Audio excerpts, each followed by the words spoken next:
Miarahaba indray foivay iresaka mikasika ny tantara Madagasikara sika androany betsaka ireo olona manoratra aty amiko ary mampifangaro resaka tiana tsipikely aloha fa ny tanjony foivay dia milaza ireo zavatra vitany sy nataon'ireo européenne tany amin'ny tany Afrika sy Madagasikara. Izy laza ihany koa ny info éveil zay zavatra tsara vitan'ireo olona mainty hoditra ireo satria tsy dia resahina firy zany. Misy zavatra vitan'ireo olona ireo nefany tsisy mahafantatra le izy. Mba hivoana amin'ilay zavatra hitantsika aminay manjery isan'andro dia fahantrana zay malaza aloha amin'ny tany Afrika sy Madagasikara hoe mahantra nefany betsaka arena kolotsaina, arena nomenjana ary mampisy ady hevitra be ny miresaka ny tantara firenena iray sy ho an'ireo olona miamby mahay tantara. Tiako tsindriana kely ihany fa manao fikarohana any amin'ny archive ny info éveil alohan'ny hanao vidéo.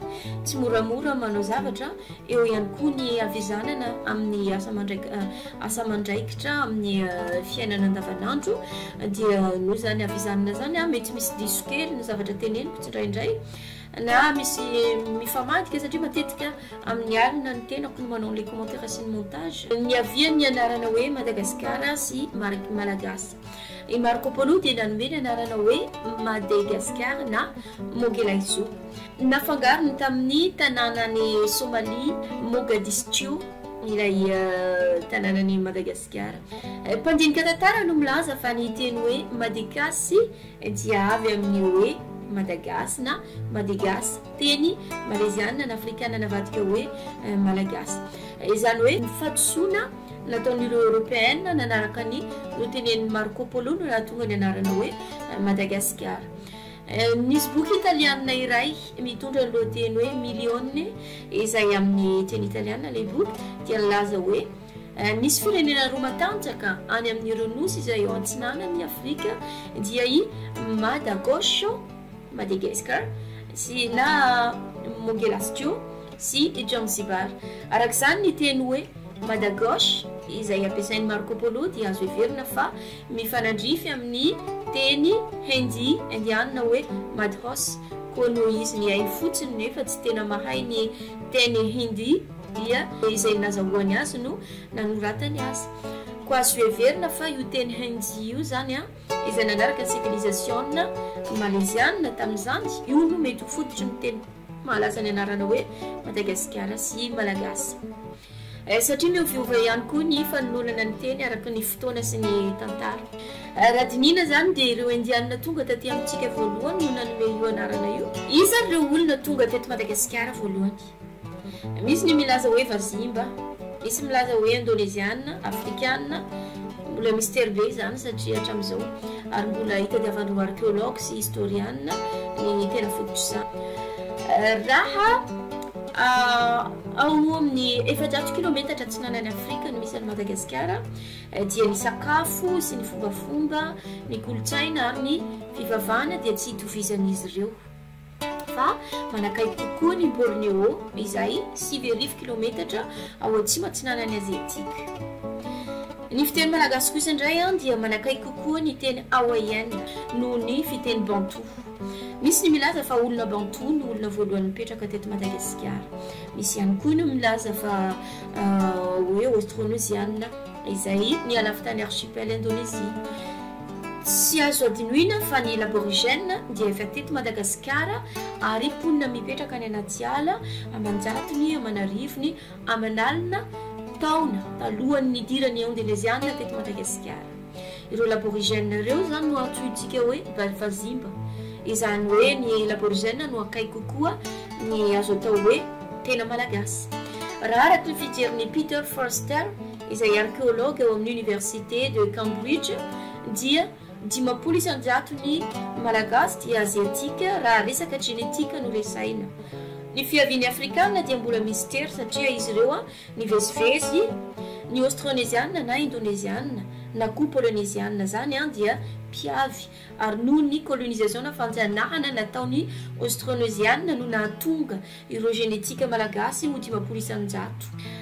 Simon Arberler izay paléoécologique Australian National University dia nilaza fa efajato taona raha araky ny daty vita avy amin'ny carbone avy amin'ny olatra na malotonyireo mégafaune na biby vaventy izay hita tany atsimo andrefany Madagasikara toy ny lemurien zay milanja 560 kilao misy ihany koa vorona zay mahatratra 500 kilao dia ripaka teo amin'ny vanim-potoanany 500 taona.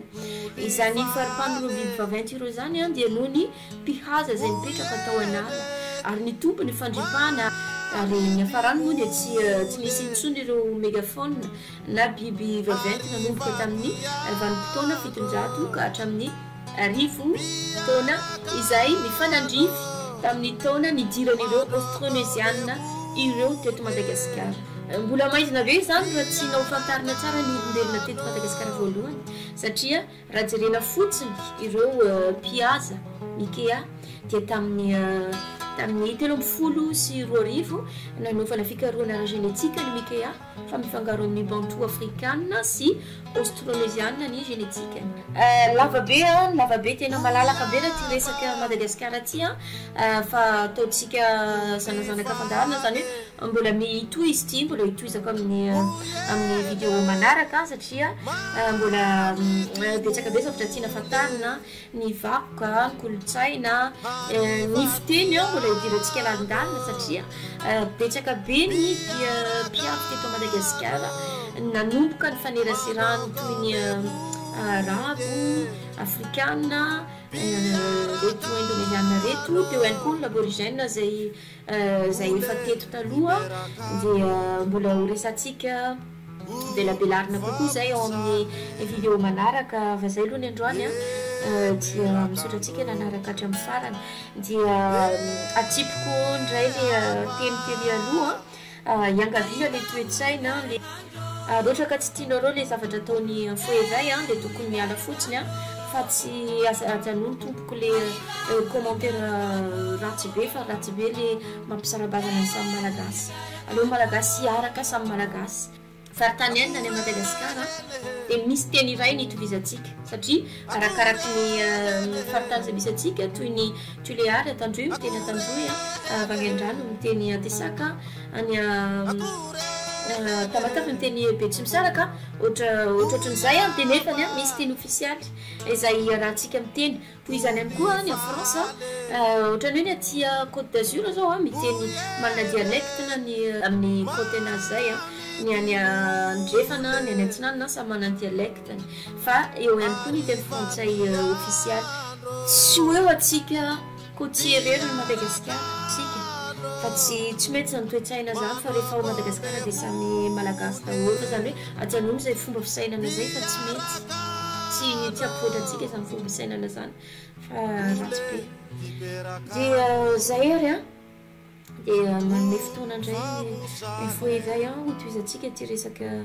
Madagasikara ty tokony vidéo hafa no navoakany foezay fa najanoko mihitsy aloha le izy fa ohatrany efa manafotoina be milohako le commentaire any amin'ny Facebook sy ny commentaire mandeha aty amin'ny info evay tsy tiako ny ady tsy tiako ny mampisarabazana amin'ny samy malagasy dia tsy tiako hita ny samy malagasy ny commentaire ataon'olona sasany dia foteviny fafako sorana betsaka atsika rehetrarehetra dia leloma daholo.